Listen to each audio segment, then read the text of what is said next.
Well, thanks, Phil, for coming along and spending a bit of your time this afternoon to tell us about this exciting new project. That's all right. I thought maybe before we actually get started on the important questions, you might like to spend a couple of minutes just telling us a little bit about yourself, you know, where you're from, the sorts of things you like to do when you're not working at CABI. Well, originally I'm from South Wales, Cardiff, South Wales, in the UK, and then more recently I've moved across to Oxfordshire, to Wallingford, where CABI HQ is. I suppose I spend a lot of my time outside of work on the internet. I also play a lot of sports like football and golf and badminton, and enjoy watching rugby, as every passionate Welshman does. Yeah. Absolutely. Yeah. Excellent. Okay, Phil. So what is your current job at CABI? Maybe you could describe your responsibilities and those of the organisation and how they fit together in the scholarly web. Well, I'm part of the business innovations team, and it's our job to sort of look at new techniques and technologies that are occurring online, to evolve workflows, to see how they can be improved, and to also evolve the CABI range of publishing products. Also, I project manage a number of social web tools and social networking sites, and as well as the blogs that CABI runs. Right. Sounds very diverse.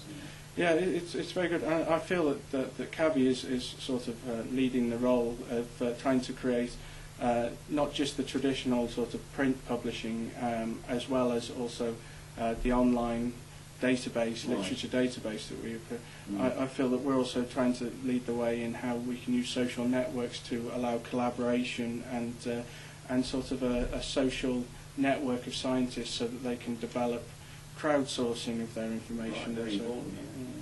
Thanks very much.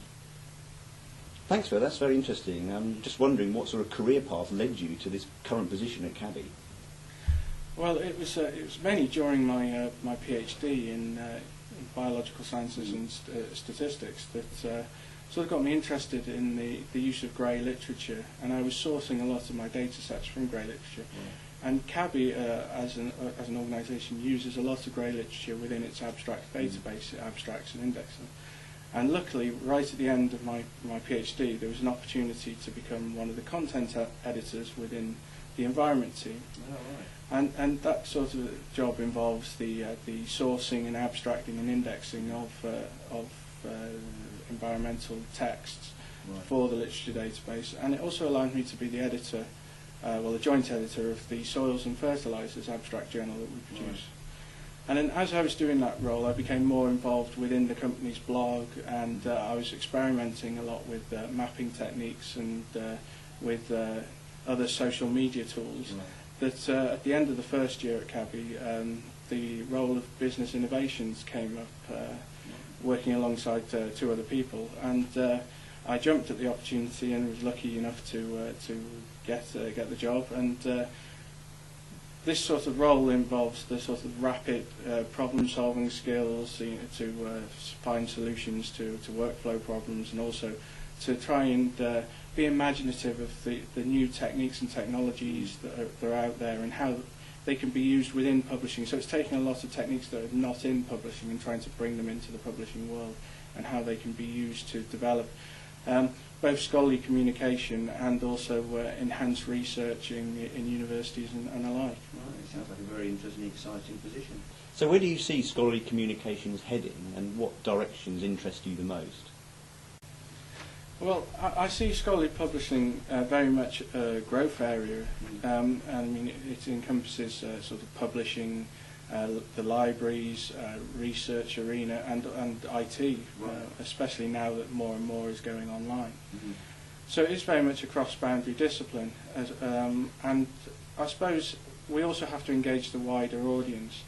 I see scholarly publishing sort of leaving the confines of just you publish an article at the end of your research or throughout your research. I see it more becoming a lot of blogging going on, also podcasting, both audio and video, especially when scientists, say, go to remote areas like the Antarctic. They might sort of want to show a wider audience what goes on and how their research is benefiting the wider community.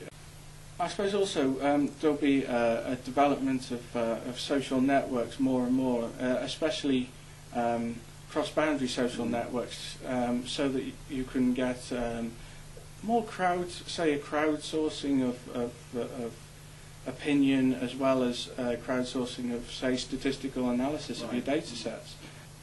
These are all sort of emerging areas that are occurring now online, and you can see it with new social networks jumping up on Ning, and also Twitter has now been used to enhance conference attendance, so that now you can follow a conference if you can't make it on Twitter, and you can also be involved on how the wider discussion about what's going on at that conference with the audience of that talk as it goes on. Certainly sounds like the future, yeah. What advice would you give to anybody interested in a career in scholarly communications, and what new roles do you see emerging in the future? Well, I think nowadays you can come from a variety of backgrounds into the scholarly communication world. I mean, from IT to the sciences and humanities. All are important, and that's what makes the scholarly communication world so unique, I think. I see the roles that within the scholarly communication world developing more and more online, but also the traditional areas will be important as well. I think there'll be a lot of emphasis on community moderation, say blogs or social network sites. I think web development will be key, especially as more and more journals move online, because user interfaces will be important so that the content can be found and then used. Editors of journals will continue to be important, and as more and more journals grow, then more and more editors will be required. And also I think what's key to a lot of organisations is training. And having people to give on-the-ground training, and also training over like online training such as WebEx and so forth. I was interested to see that you were the winner of the Society of Scholarly Publishing Early Career Travel Grant. I was wondering whether you might like to tell us a little bit more about that? Yes, last year I submitted a short essay on the future of scholarly communication, and was lucky to win one of the early career travel grants across to Boston, so that provided me with the $1,000 towards my flights and accommodation, and also gave me free membership of the society for a year.